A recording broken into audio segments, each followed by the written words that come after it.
Right, hi guys, it is Dan here, and today I'm going to try something a bit new. I'm going to do like a monthly wrap-up of what I've been reading in, what month are we in? In April.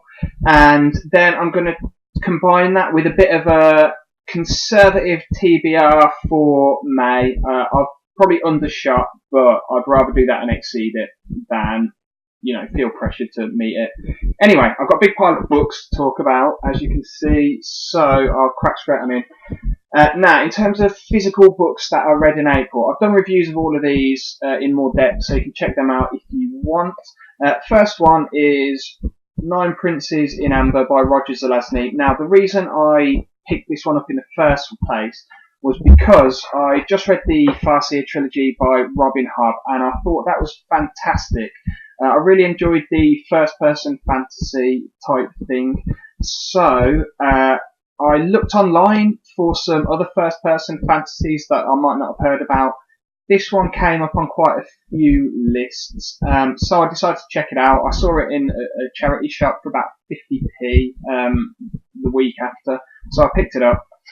And to be honest, it didn't really scale the heights of the Farseer trilogy, and it was alright, I guess. The opening was really good, but then it kind of petered out halfway through and just really rushed through the rest. And as you can see, it's like really thin. It's like 170 something pages. It would have really benefited from another couple of hundred pages, I think.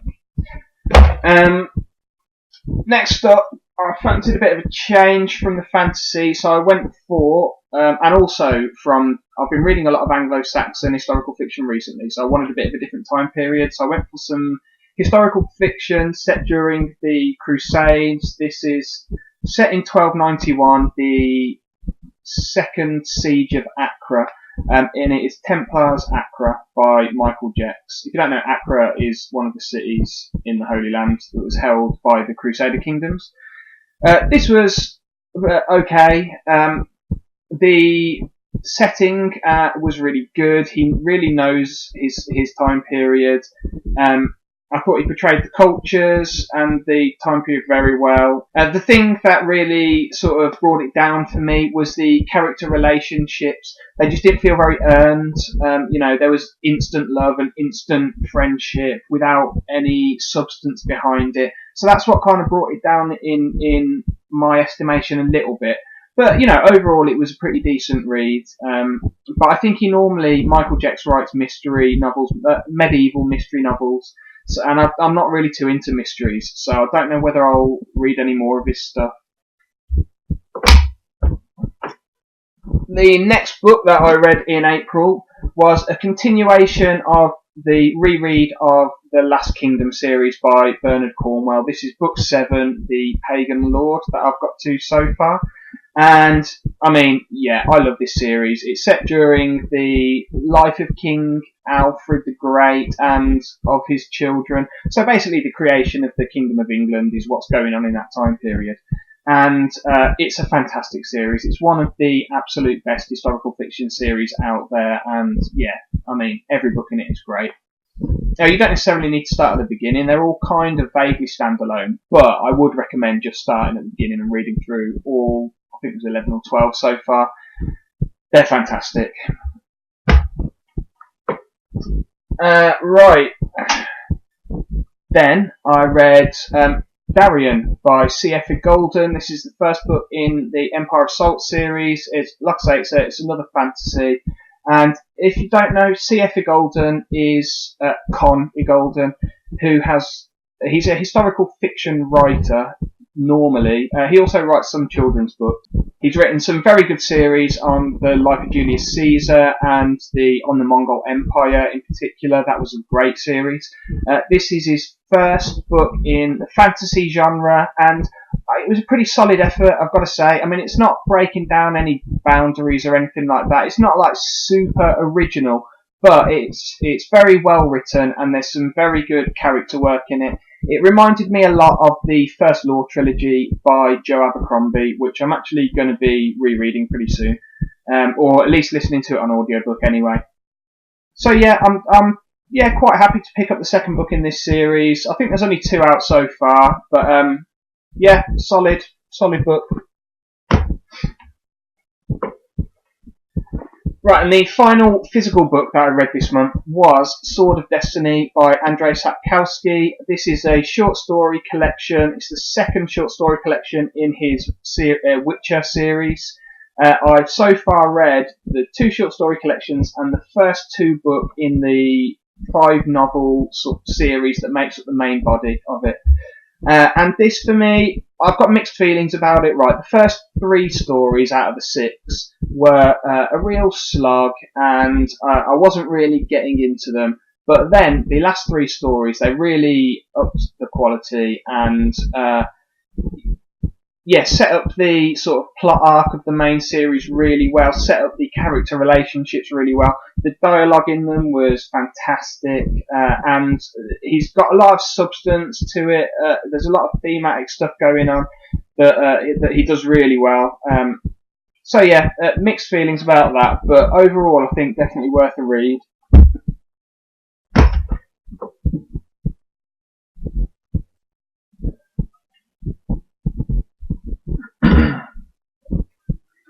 Now these next few books are all audiobook reads that I've done this last month, but I do have physical copies of all of them, so I might as well show you them as I'm going.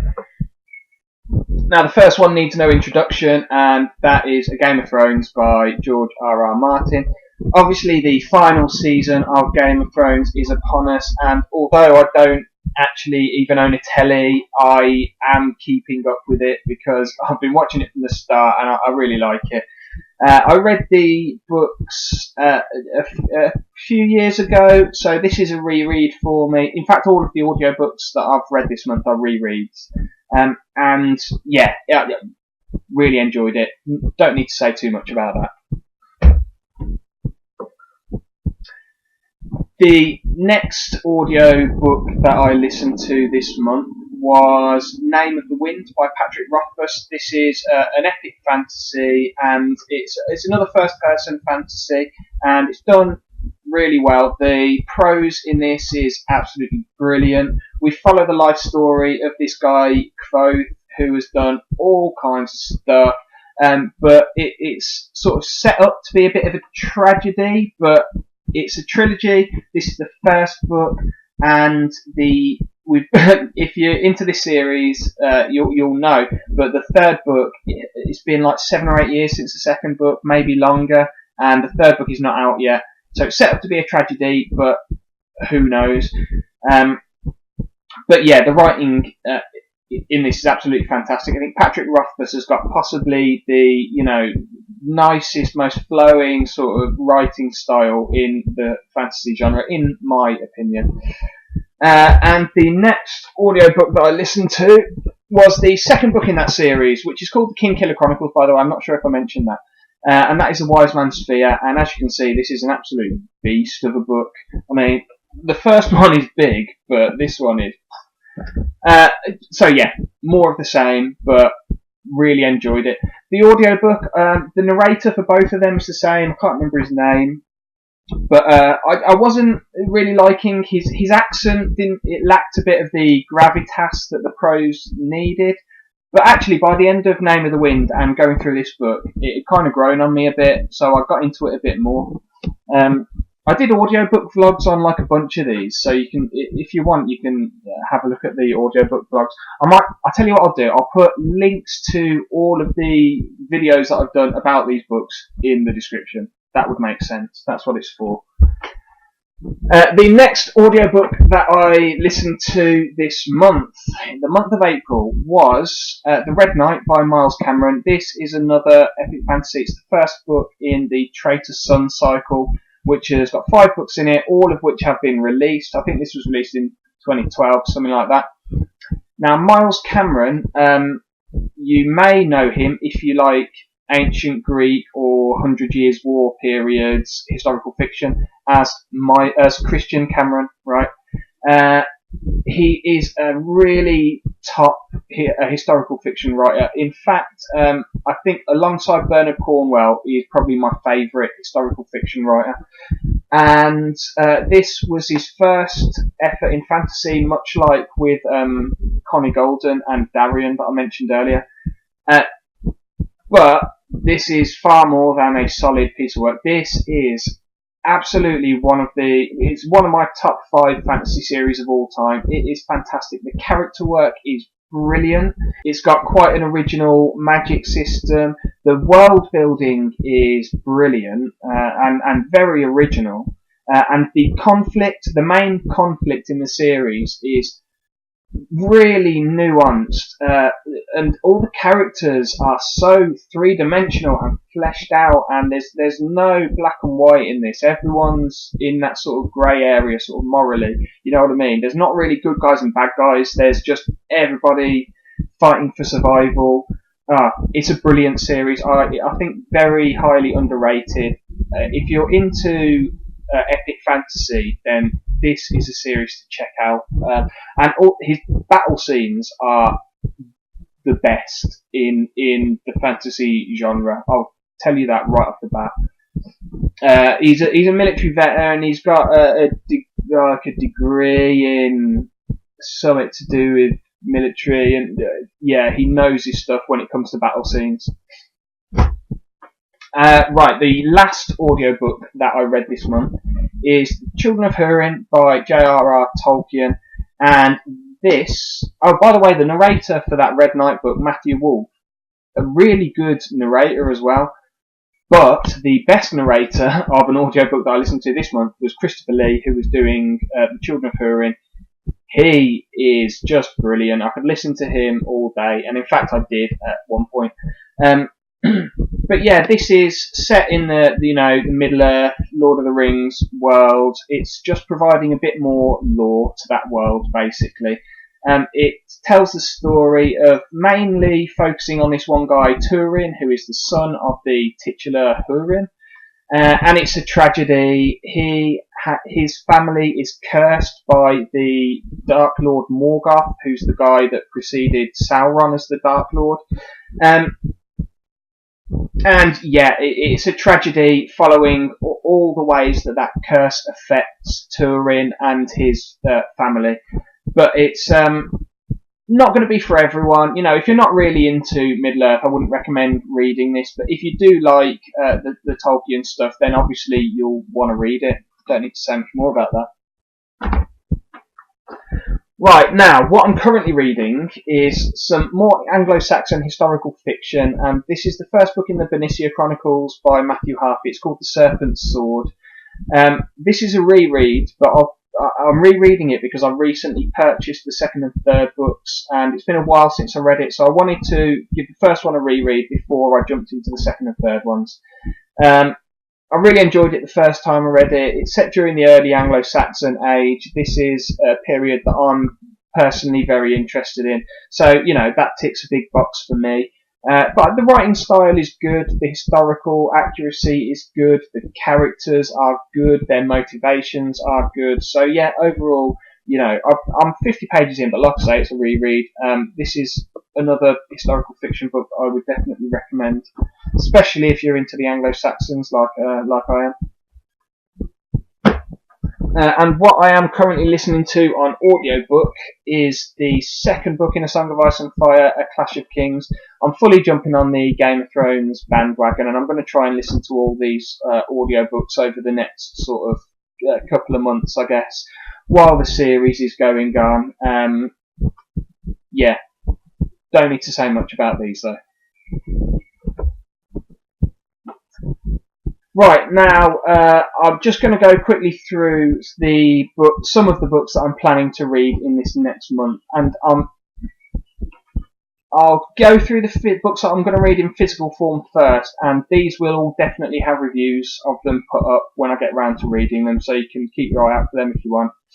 The first one is, this is not necessarily in any order either, I'm just going to pick these up when I feel like it throughout the month. But the first one is The Empty Throne by Bernard Cornwell. This is the 8th book in his Last Kingdom series, which I am rereading, so yeah, more of the same. But, you know, again, fantastic. And it's a reread. Now, this is a book that I haven't read. It's one I've just mentioned, though, and it is the second book in the Bernicia Chronicles. The Serpent's Sword was the first one. This is called The Cross and Curse I don't know anything about it other than it's the second book in the series, early Anglo-Saxon age. But like I say, I enjoyed the first book when I read it, so looking forward to getting onto that. I also picked up the third book in that series, Blood and Blade. There are quite a few books in the series, so I'm hoping that the quality stays the same. If it does, then that's going to be a great read. But anyway, yeah, third one, Blood and Blade. I'm very excited about the next one because, as I say, I recently reread on audiobook Name of the Wind and Wise Man's Fear, the Kingkiller Chronicles books, and I've picked up the novella, the linked novella in that series, focusing on a different character who's one of my favourite characters in the series, Ori, and that is The Slow Regard of Silent Things by Patrick Rothfuss. So I'm hoping that there's a bit more lore, and I'm going to pick up a bit more about that world in this novella. It's very short, but yeah, I'm very much looking forward to getting into that one.